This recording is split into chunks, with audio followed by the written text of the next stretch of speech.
Question number 7 से start करते हैं। 7th 8th 9th 10th देखते हैं, क्योंकि बड़े बड़े होते हैं, मैं कुछ कह नहीं सकता अभी कितने कर पाएंगे।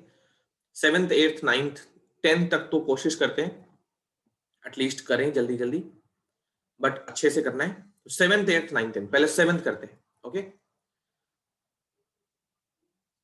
देखो क्वेश्चन नंबर 7 अभी वही चल रहा है, कांस्टेंट को एलिमिनेट करने का प्रोसेस है ना। तो कांस्टेंट एलिमिनेट कैसे होता है वही हम अभी कर रहे हैं, और जितने आर्बिट्ररी कांस्टेंट होते हैं उतनी बार डिफरेंशिएट करना पड़ता है, उतने ऑर्डर का डिफरेंशियल इक्वेशन होता है। ठीक है, find the differential equation of family of parabolas having vertex at origin and axis along positive y axis.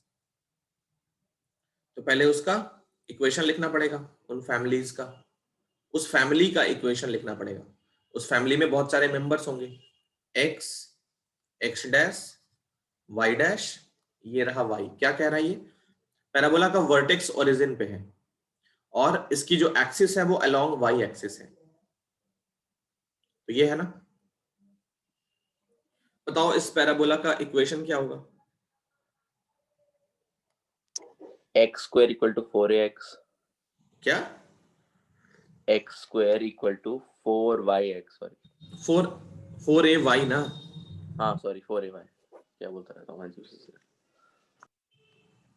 X square equal to 4ay, ये हमारे पैराबोला का इक्वेशन है। फैमिली ऑफ पैराबोला है ये। इसमें कौन कौन से मेंबर होंगे?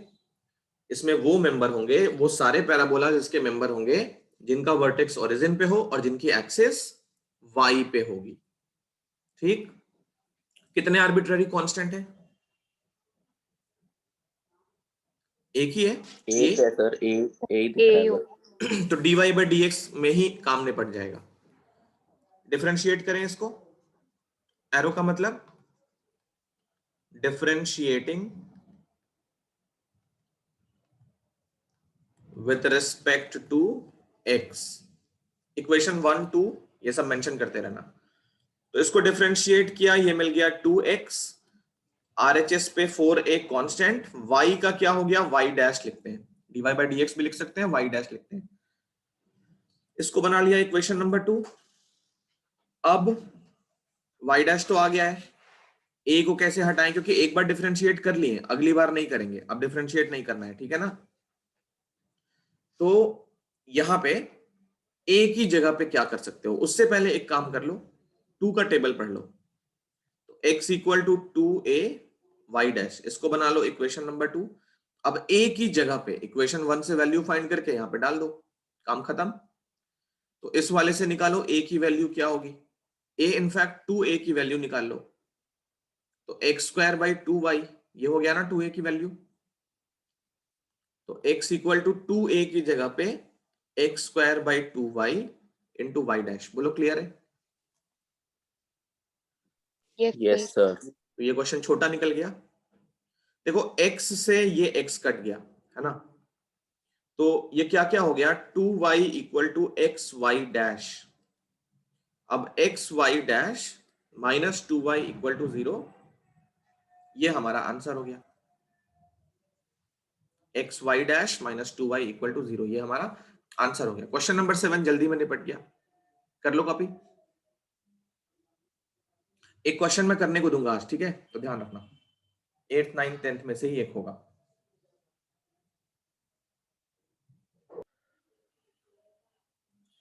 अब देखो question number 8।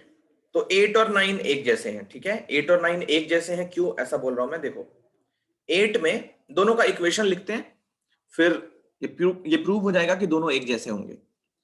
Form a differential equation of family of ellipse 8, family of ellipse having foci on y axis and center at origin।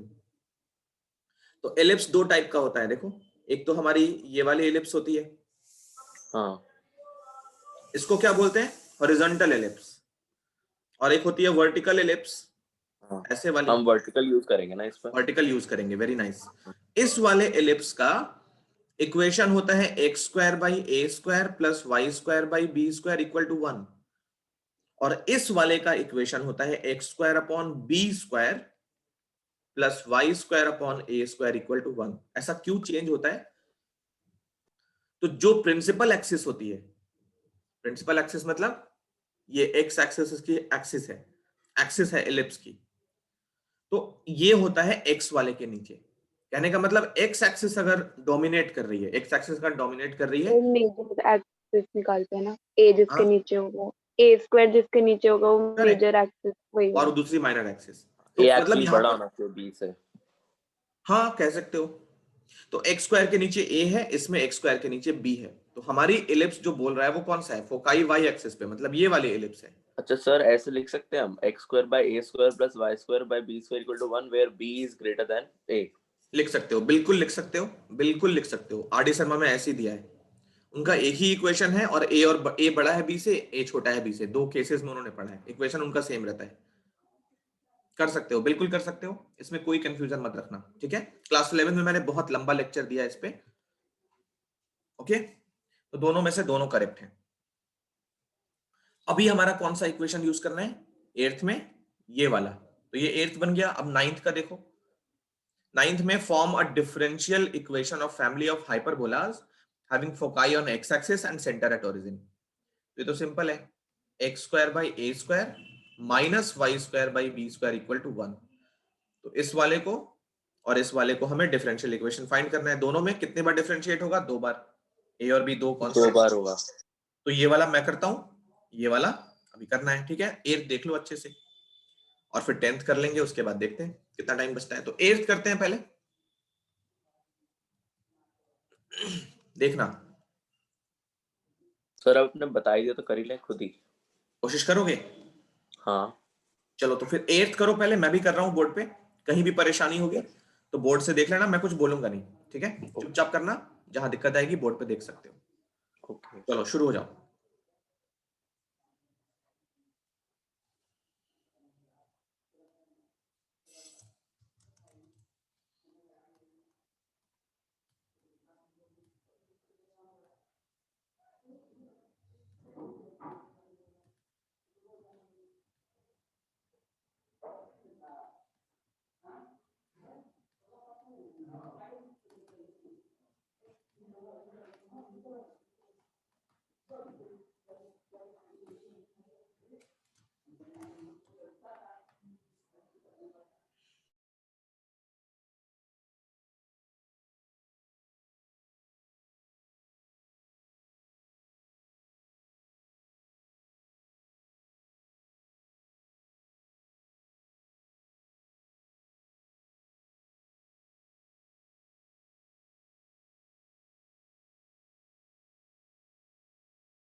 करने आ रहा है, कोई परेशानी तो नहीं है? पर इक्वेशन निकला तो है एक। ठीक है, अभी वो मैच कर दूंगा। आंसर।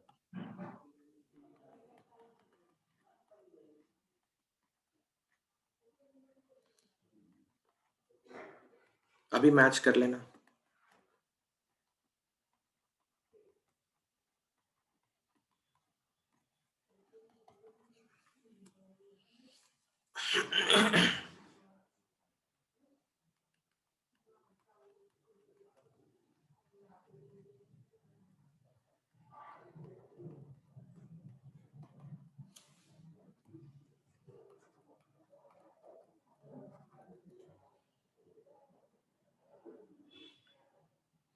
हाँ बताओ, किसका किसका सेम आ रहा है? ये आंसर है मेरे अकॉर्डिंग। कुछ समझ आया इसमें? कहीं पे कोई परेशानी?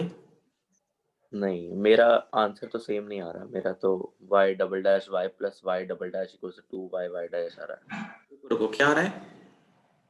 y double dash y plus y double dash equal to 2y dash. टू क्या आ रहा बाय नहीं, 2y डैश। है? ओके, 2y डैश ऐसा। y भी एक साइड में। अच्छा ऐसा। हाँ हाँ सर, हम एक, लाइक हम ऐसे प्लस माइनस कर सकते हैं, हम डिवाइड कर सकते हैं दो इक्वेशंस को। मैंने हाँ वो क्यों नहीं? किया किसको किसको डिवाइड किया? सर, फर्स्ट डिफरेंशियल और सेकंड डिफरेंशियल को। इसको और इसको, तो उससे क्या हो गया था? मैं इक्वल की उस साइड ले गया, 2/a² को -2/a² कर दिया, फिर दोनों इक्वेशन को से डिवाइड कर दिया मैंने। अच्छा ओके, ठीक है, चलो वैसे चेक करते हैं। एक काम करो, पहले ये वाला कॉपी कर लो। हाँ वैसे करके देखते हैं क्या होता है। ये पहले कॉपी कर लो। तो ये है x इंटू 1/b² की जगह पे ये पूरी वैल्यू पुट करो। ये 1/b² सर, के x देखो। को डिफरेंशिएट करेंगे तो क्या आएगा? x को डिफरेंशिएट करेंगे तो 1 आएगा। ये ठीक है अंजलि यहां तक? Yes sir. और plus y dash upon a², ये वाला टर्म एज इट इज। उसके बाद इस x को a² से मल्टीप्लाई, तो -x अपॉन a², और ये ब्रैकेट एज इट इज, ये term as it is equal to 0।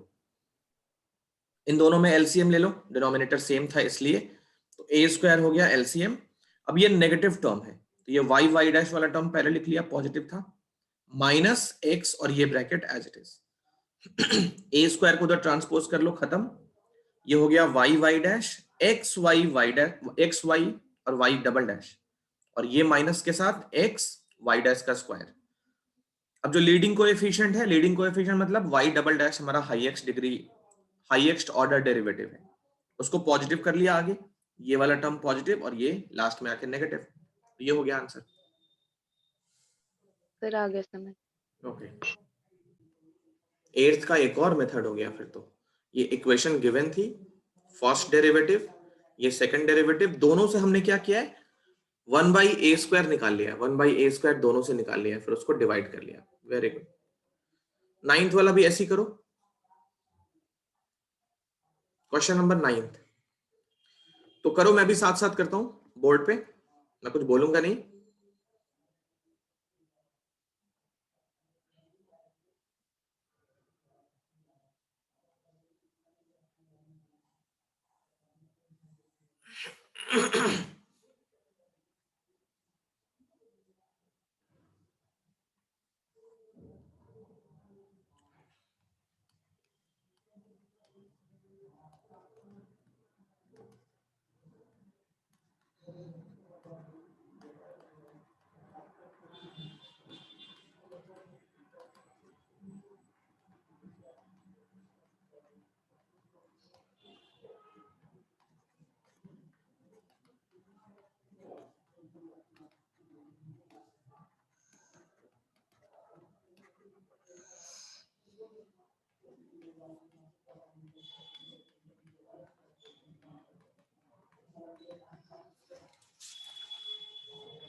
ये भी एग्जैक्टली क्वेश्चन नंबर 8 के जैसा ही होगा।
तो इस बार भी वही करते हैं, दोनों से 1/a² निकाल लेते हैं।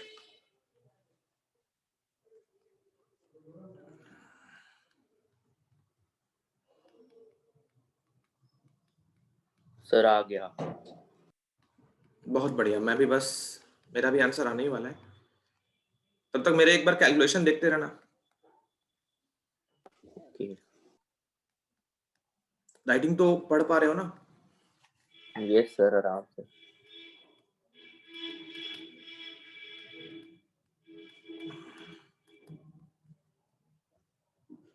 अब करेंगे equation 4 divided by equation 5।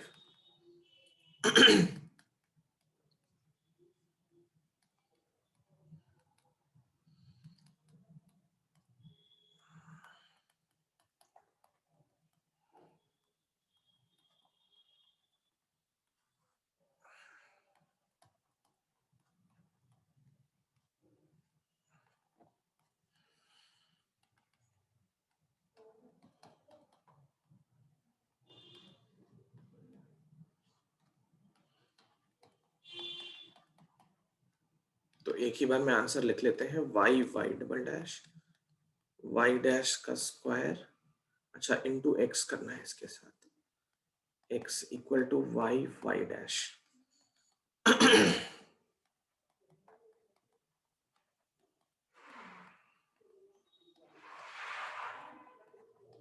Okay, yes sir, same. Correct.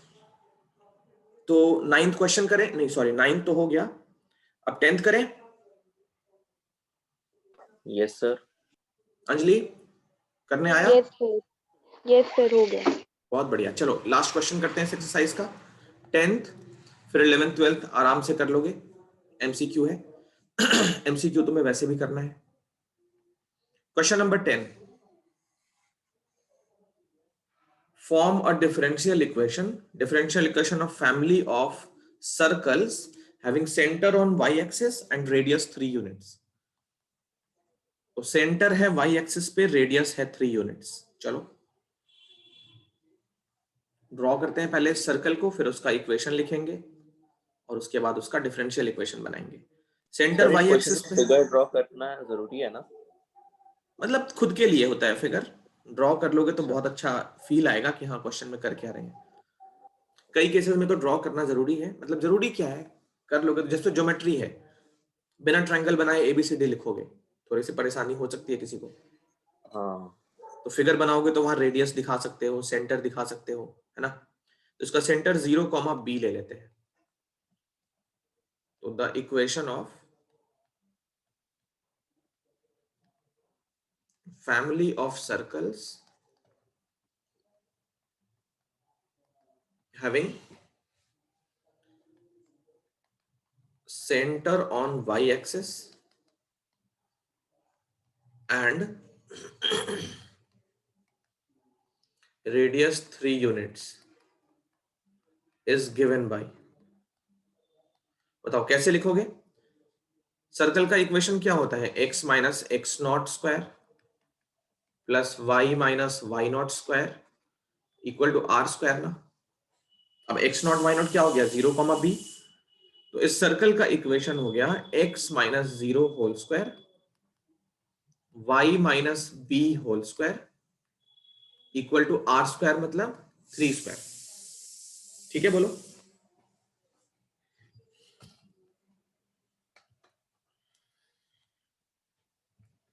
बस इसको अब सॉल्व कर लेना है। X square y minus b whole square equal to 9, इसको बना लिया फर्स्ट इक्वेशन। अब एक बार डिफरेंशिएट करना है बस, क्योंकि एक ही कांस्टेंट है, एक ही आर्बिट्ररी कांस्टेंट है। कांस्टेंट तो यहाँ पे 9 भी है, बट आर्बिट्ररी अननोन कांस्टेंट सिर्फ एक है। चलो तो करें इसको डिफरेंशिएट। बोर्ड पे नहीं देखना, ठीक है। Differentiating with respect to x, 2x plus 2y minus b into y dash equal to 0. तो x plus y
तो ये आंसर आ रहा है मेरा।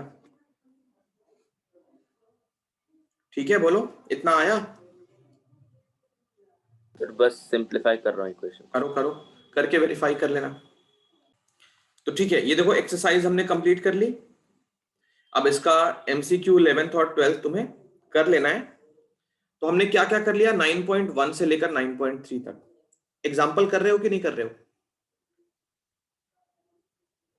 एग्जाम्पल बहुत सारे हैं। सर कर लूंगा आज। हाँ, अगली क्लास से पहले, कल ही है वैसे, तो कल ना हम लोग 9.4 में चलेंगे जिसमें वेरिएबल सेपरेबल फॉर्म है। एक बार देख लो, दर्शन कर लो। वेरिएबल सेपरेबल फॉर्म बहुत सिंपल है। अब हमको क्या करना है, डिफरेंशियल इक्वेशन सॉल्व करना है। तो अभी तक हमने क्या सीखा, डिफरेंशियल इक्वेशन फॉर्म करना। जैसे जनरल इक्वेशन दिया होगा उसको डिफरेंशिएट करके डिफरेंशियल इक्वेशन निकालना। अब सोचो, रिवर्स तरीके से सोचो। जैसे डिफरेंशियल इक्वेशन बनाने के लिए, जैसे मान लो ये इक्वेशन है x square plus y square equal to r square.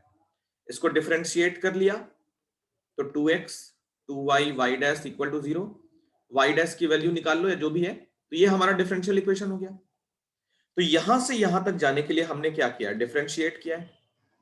अब तुमको ये वाली चीज गिवन होगी, तो इससे हमको ये बनाना होगा। तो सोचो प्रोसेस क्या यूज करोगे, बताओ। इंटीग्रेट करके कांस्टेंट ले इंटीग्रेट आओ। करके, ऑब्वियसली, क्योंकि इंटीग्रेशन जो है वो डिफरेंशिएशन का इनवर्स प्रोसेस है ना। जैसे x स्क्वायर है, या ऐसा मानो 5 स्क्वायर है और 25 है। बिल्कुल बेसिक एग्जांपल, बहुत सही बात लिखी है, 5 स्क्वायर 25 होता है। तुमसे कोई बोले कि 5 को स्क्वायर करो तो 25 मिल जाएगा। अब कोई तुमको 25 दे और बोले 5 चाहिए हमको, 25 के साथ क्या करोगे, तो स्क्वायर रूट करोगे। तो स्क्वायर जब किया उसका रिवर्स क्या हो गया, स्क्वायर रूट। वैसे ही इसको डिफरेंशिएट करके हमने ये बनाना सीख लिया। अब ये चीज हमको गिवन होगी अगले एक्सरसाइज में, और उससे हमको ये इक्वेशन फॉर्म करना पड़ेगा। तो जो प्रोसेस हम यूज करेंगे वो इंटीग्रेशन होगा, जिसको हमने अभी जस्ट फिनिश किया है। तो इंटीग्रेशन के प्रोसेस एक बार रिवाइज कर लेना, ज्यादा टफ नहीं होंगे, बट फिर भी dx upon X square plus A square ये सारे हमको याद होने चाहिए। बेसिक जो फॉर्मूले हैं, साइन इनवर्स एक्स बाई ए वाला, वो सब अच्छे से प्रिपेयर कर लेना। तो अगली एक्सरसाइज पे हम यही करेंगे। हमको डिफरेंशियल इक्वेशन दिया होगा, जैसे ये वाला दिया होगा, और बोलेगा इसका इक्वेशन फॉर्म करके दिखाओ। तो इसमें हम इंटीग्रेट करके काम करते हैं। ओके, तो 9.3 तक हमने कर लिया है। 9.4 में वेरिएबल सेपरेबल फॉर्म, बहुत सारे मेथड्स होते हैं डिफरेंशियल इक्वेशन को सॉल्व करने के बहुत सारे मेथड्स होते हैं, उसमें से एक है वेरिएबल सेपरेबल, जिसमें क्या होता है डिफरेंशियल इक्वेशन में x वाले सारे टर्म्स इंक्लूडिंग dy और y वाले सारे टर्म्स, सॉरी उल्टा बोल गया, x वाले सारे इंक्लूडिंग dx और y वाले सारे इंक्लूडिंग dy हम अलग कर सकते हैं, सेपरेट कर सकते हैं। जैसे जैसे मान लो xy है और dy by dx है, सुनना ध्यान से, xy dy by dx equal to 0, ये दिया हुआ है। इसको तुम्हें इसका इक्वेशन बना के दिखाना है, किस इक्वेशन को डिफरेंशिएट करके ये आएगा, ठीक। तो इसका देखो ऑर्डर और डिग्री क्या है, 1 है। तुम्हारे सिलेबस में मतलब वेरिएबल सेपरेबल जो फॉर्म है वो डिग्री 1 और ऑर्डर 1 ज्यादा इंपॉर्टेंट है। अब इसमें क्या करोगे, वेरिएबल सेपरेबल जो मेथड है जिसपे 9.4 बेस्ड है,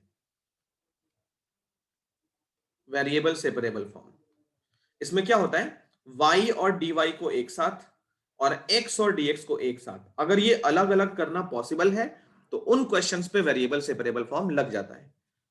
अगर ये अलग अलग करना पॉसिबल है तो, नहीं पॉसिबल है तो दूसरा मेथड होगा उसके लिए। इस मेथड में हम क्या करते हैं, तो y dy को LHS पे रख लो, dx को ऊपर ले जाओ और x को नीचे कर लो। ऐसा पॉसिबल है, बताओ, कोई परेशानी नहीं है। देखो इस वाले को ऐसे लिख सकते हैं, मतलब यहाँ पे मान लो 1 है, ऐसा लिख सकते हो। जैसे हम साइन थीटा में से ऐसे थीटा को सिर्फ निकाल बोल नहीं सकते, वैसे dy by dx में भी तो लाइक dy by dx साथ में रहता है ना, मतलब नहीं ऐसे एक्चुअली इक्वल करके ये y में dy करस्पॉन्डिंग चेंज है और ये x में करस्पॉन्डिंग चेंज है, हाँ इनको अलग कर सकते हैं।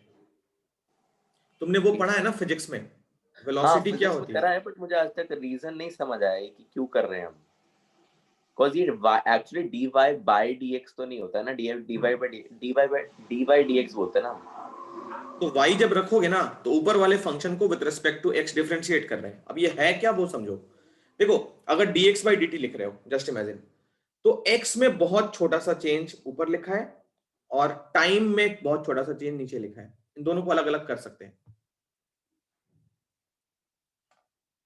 मतलब dt इधर ट्रांसपोज कर सकते हैं। हाँ ठीक है, ऐसे करा हुआ सर फिजिक्स में पहले। ठीक है, और अगर ऐसे ना तुम्हें पसंद आए तो वही बात है, ये भी शायद पसंद नहीं आएगा, दोनों साइड पे dx से मल्टीप्लाई करके ये हो सकता है, दोनों साइड पे dx से मल्टीप्लाई कर लोगे तो इधर का dx हट जाएगा, ये dx वहां चला गया, बट ये भी तो वही मतलब बात है। मैथमेटिकली राइट है ना ये?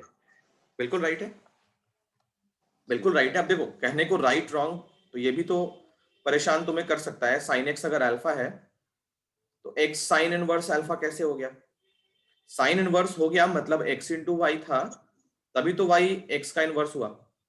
अच्छा, तो कहने को तो ये भी परेशान कर सकता है, बट सोचने वाली बात है, हम ये माइंड में सोच रहे हैं कि कौन सा एंगल रखें कि साइन इनवर्स इतना मिले। ठीक, ओके। हर चीज जरूरी नहीं, देखो ये हम करते हैं कि नहीं करते हैं, बट इसका नहीं मतलब ये करते। थोड़े ना कि साइन इनटू एक्स होता है, बिल्कुल नहीं होता है, ठीक। यस वही सर। बात है। अब यहां देखो ये हमने वेरिएबल को अलग अलग कर लिया, अब दोनों साइड पे हम क्या लिखेंगे, integrating both side with respect to x, हम लिखेंगे integrating both sides with respect to x. तो इधर इंटीग्रेट किया y dy, integrating both side लिखो विद रिस्पेक्ट टू, इधर तो हम y के रिस्पेक्ट में कर रहे हैं, और इधर कर लिया dx अपॉन x। देखते रहना, y का integration with respect to dy, तो ये हो गया y स्क्वायर बाई 2, इधर क्या हो गया log x, मतलब 1 बाई x का क्या हो गया log x, और दोनों साइड का इंटीग्रेशन हट गया तो ये कांस्टेंट, तो ये हो गया हमारा answer, y square equal to 2 log x plus c। इसको डिफरेंशिएट करोगे तो ये मिल जाएगा, ये वाला, मतलब dy बाई dx गायब हो गया ना, तो ये हमारा डिफरेंशियल इक्वेशन हटा के हमने इक्वेशन बना लिया। समझ आ रही है बात? और ये c जो आया हमारा आर्बिट्ररी कांस्टेंट है ना? बिल्कुल आर्बिट्ररी कांस्टेंट, मतलब ये जनरल फॉर्म है, इसका पर्टिकुलर सॉल्यूशन भी आ सकता है। गुड क्वेश्चन, आगे देखो, मान लो इसी में तुमको बोल दिया जाए कि इसका पर्टिकुलर सॉल्यूशन, पर्टिकुलर इक्वेशन निकालो जहां पे तुमको आर्बिट्ररी कांस्टेंट हटाने के लिए कुछ तरीके बता देगा वो, जैसे बोल देगा when x equal to 10 y equal to 2, ऐसा बोल देगा मान लो, तो क्या करोगे, y को 2 पुट कर लोगे और x को 10 पुट कर लोगे इक्वल टू प्लस यहाँ पे सी, तो यहाँ से सी की वैल्यू निकल जाएगी, बोलो। यस ओके तो यहाँ पे सी की वैल्यू डाल दोगे, जो भी मान लो सी आ गया तुम्हारा, कुछ भी आ गया हो, तो y square equal to 2 log x और प्लस सी की जो वैल्यू आई वो डाल दो, तो ये तुम्हारा पर्टिकुलर सॉल्यूशन हो गया, पर्टिकुलर इक्वेशन बन गया। ठीक, तो ये पर्टिकुलर है, ये जनरल है। जनरल में क्या होता है, आर्बिट्ररी कांस्टेंट के टर्म्स में होता है, और पर्टिकुलर में उस कांस्टेंट की पर्टिकुलर वैल्यू डालनी पड़ती है। ओके ओके तो ये हमको करना है 9.4 में। 9.4 कितना बड़ा है तो वो दिखा देते हैं। 9.4 में यही क्वेश्चंस हमको ऐसे ही करने हैं। ये देखो 9.4 हम अगली क्लास पे शुरू करेंगे, लंबी एक्सरसाइज है, तो कल जो मॉर्निंग का 2 घंटा है उसमें हम कोशिश करेंगे 9.4 खत्म कर लें, और कर लेंगे, इतना टफ नहीं पड़ेगा। आगे वर्ड प्रॉब्लम्स भी हैं। तो 9.4 हम कल कर लेंगे मॉर्निंग में, होमोजेनियस हम करेंगे कल शाम को। तो एक एक्सरसाइज अब एक सेशन में खत्म करेंगे, फिर फ्राइडे को 9.5 हो जाएगा, और फिर थर्सडे को इनके डाउट्स ले लेंगे इस तरीके से जैसे आज ले रहे हैं, और फ्राइडे को ये हमारा पूरा खत्म हो जाएगा होपफुली। इसके बाद तुम्हारा पर्टिकुलर इंटीग्रल वाला आएगा। तो 9.5 है जो हम कल शाम को करेंगे। उसके बाद तुम्हारा लीनियर डिफरेंशियल पर्टिकुलर इंटीग्रल 9.6 तक है ये। तो फ्राइडे तक हम अगर कोशिश करें तो बहुत आसानी से इसको कर सकते हैं। 9.6 ये रहा, यही लास्ट एक्सरसाइज है मेरे ख्याल से। यस यही लास्ट है, तो फ्राइडे तक हम कर लेंगे, फिर उसके बाद स्टार्ट कर लेंगे कुछ 3D या वेक्टर इसमें से। ठीक है बोलो। ठीक है सर, ठीक है, प्रैक्टिस करते रहना बीच में टाइम को। 1-2 दिन में हो जाएगा।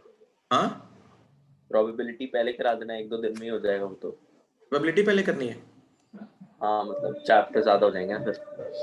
चलो एज यू विश, मुझे कोई दिक्कत नहीं है। प्रोबेबिलिटी कर लो या लीनियर प्रोग्रामिंग कर लो, या जो अब क्या क्या बचा है एक बार वो देख लो पहले।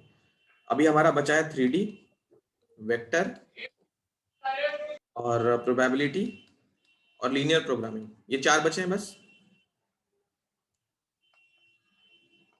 है ना। तो प्रोबेबिलिटी Yes. एक हफ्ते का है। एक हफ्ता मतलब ट्यूसडे वेडनेसडे थर्सडे फ्राइडे, ये भी मान लो एक हफ्ता मैक्सिमम। ये वाला मान लो 3D 2 हफ्ते का है, और ये मान लो 1 हफ्ता, इसको ले लो, बहुत हुआ 1 हफ्ता। वैसे देखो वेक्टर में भी कार्टेशियन ट्रिपल प्रोडक्ट हटा दिया है सिलेबस से, है ना। ये जो ऐसे लिखते हैं ना ABC, देखे हो कि नहीं देखे हो ऐसा?